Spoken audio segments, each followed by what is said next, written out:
Hey Bat fans, Luke here, back with the second installment of Batmas 2020, and today we're going to take a look at a book that I'm sure a lot of you have read, if not, or at least aware of, and that is Batman 10 Nights of the Beast, which was written by Jim Starlin with art by Jim Aparo.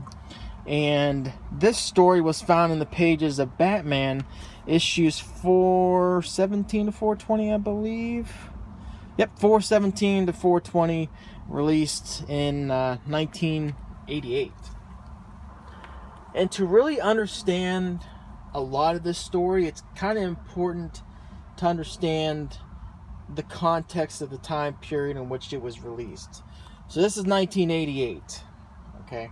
You're right toward the tail end of a Ronald Reagan presidency. Also in the tail end of the Cold War against the Soviet Union, with Gorbachev over in the Soviet Union, tear down this wall type thing.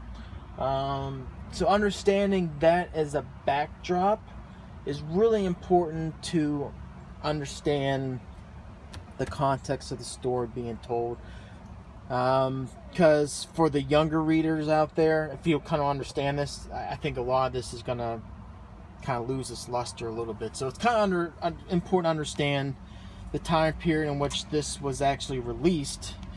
It's kind of like the backdrop as you kind of read through it, because then it would kind of give it more better context and on a better reading experience.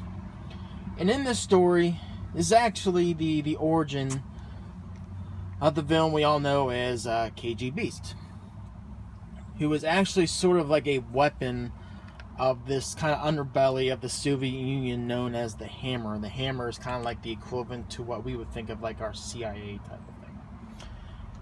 And KG Beast in this story is pretty much a lot different character than what we know of today, or we at least seen recently in many stories with KG Beast. Recently, you would know kind of KG Beast since this story sparingly. He was in, not very long mind you, in James Robinson's Face to Face, which is like right after the 1 year later time period of DC Comics. Then after that, recently anyway, you saw KG Beast briefly in Scott Snyder's All-Star Batman. And then also, begrudgingly, you would see KG Beast in Tom King's Batman. And subsequently, now in the pages, as I record this video, in the pages of Nightwing. And I really do think that DC really did have a different approach with KG Beast initially, in that I think the intent behind creating the character was come up with someone who could be more of a formidable foe with Batman. I kind of put this in context with Bane. This is before Bane, in that this is someone that, again, it's a cybernetic enhanced human, kind of like the Ivan Drago from Rocky IV, kind of like the peak of human conditioning, sort of. You get that aspect, but this is someone who's mastered the martial arts as well, is a tactician, very smart, a great hunter, and is also very strong. So this is someone that really could kind of compete with Batman, and in recent stories that might not be the case, but this really is, again, kind of like the origin story, and it really does kind of highlight a different kind of way I think DC really wanted to go with KG Beast. I think Bane kind of overtook that. They decided to go the Bane way, rather than KG Beast. Would be a cool story to actually see. I can't remember off the top of my head if they'd done it, but somehow where you have KG Beast and Bane either going head to head or kind of teaming up, that would be insane. That would be an overload. But anyway, so understanding kind of the villain who we have, the kind of the intent behind what they wanted to do with this character, the KG Beast, understanding again the context of the time period in which this story is released. What happens? First and foremost, where to kind of put this in your Batman timeline. I'm going to put this kind of snug right after the book Second Chances, which kind of gives the origin of Jason Todd, and right before A Death in the Family.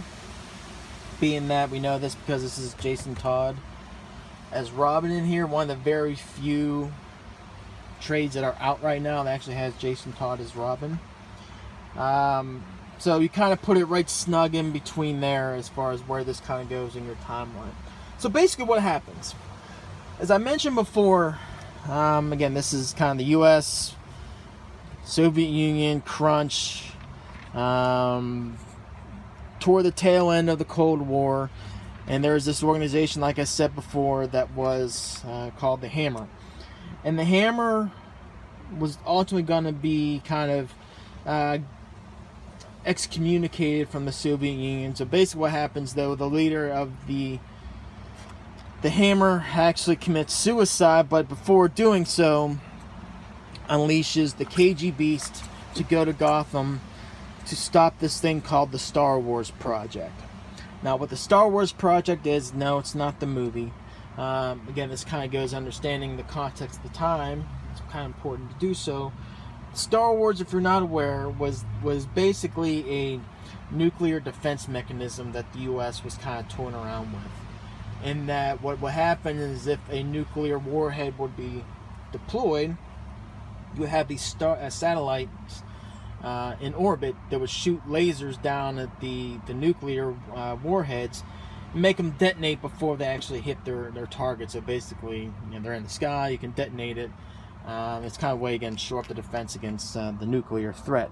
Obviously, that didn't happen, but that's basically the gist. So basically, KG Beast is deployed by the Hammer and the tail end of its existence to take down the U.S. and its ability to kind of go with this Star Wars program. And to do so, he's going to assassinate 10 people. And that's basically the story, is kind of like a day-by-day account of these 10 individuals being assassinated.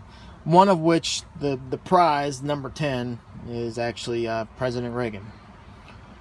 And the way that KG Beast actually goes and actually eliminates these individuals is pretty, I'm not going to say graphic. There's one, actually, I'm trying to find it right now. He said, yeah, one of them, the person has like the same routine, goes to the same place over and over again, drives like the same way to work.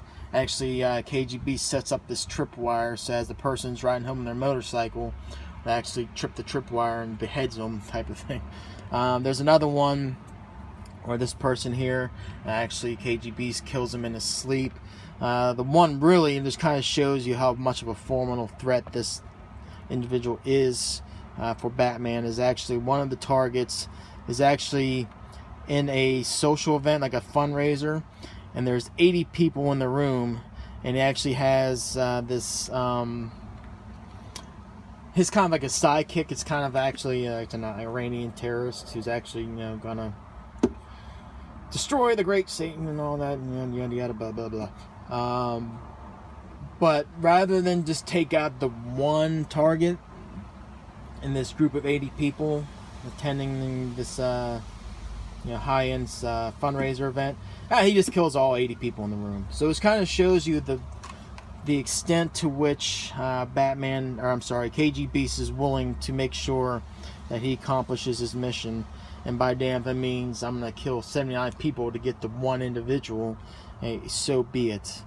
And again, you kind of see in a way how the KG Beast is doing. This is a tactician, very smart, strong, an assassin, very Bane-like. You even kind of look at the kind of concept. It almost kind of has like that, in a way, kind of Bane sort of luchador kind of design to him.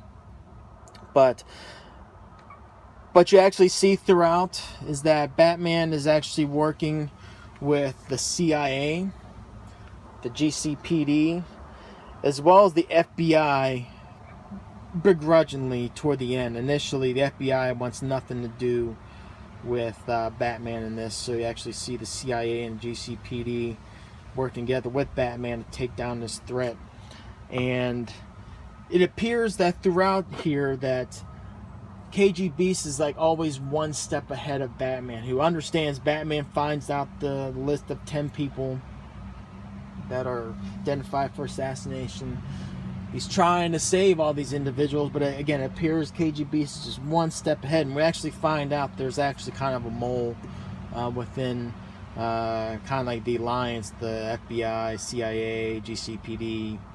It's kind of leaking information to KG Beast. Who that mole is, I'm not going to give that away. Leave a little bit of meat to the bone to the story, but that's how the KG Beast is actually one step ahead of Batman. You actually see some head-to-head confrontations throughout here, and if you ever were wondering why kind of KG Beast has this kind of weapon slash bayonet on his left hand, well, that's actually is explained here in this story of it's actually in the 3rd issue of how that actually happened. It's actually the KG Beast actually did that on his own through a cable. So Batman had this cable wrapped around KG Beast's arm as he was being dangled on the top of a rooftop, and obviously it hurt KG Beast like hell, but the only way he can really do it, this cable, they really couldn't do it easily with the axe, was actually just to cut his own hand off so he can escape. So if you're ever wondering how that happened, well, that's actually explained in this story. Throughout, again, like I mentioned before, it's just a lot of, it's sort of like a detective type of story in a way. This is Batman kind of using his brains in a way to, rather than anything else, to kind of thwart this enemy.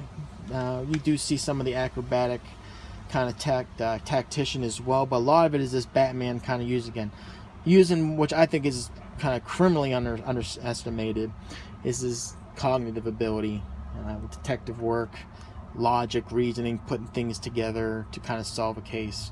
And that's actually done really well throughout here. The art is great. Jim Apara's art, again, it's just freaking awesome.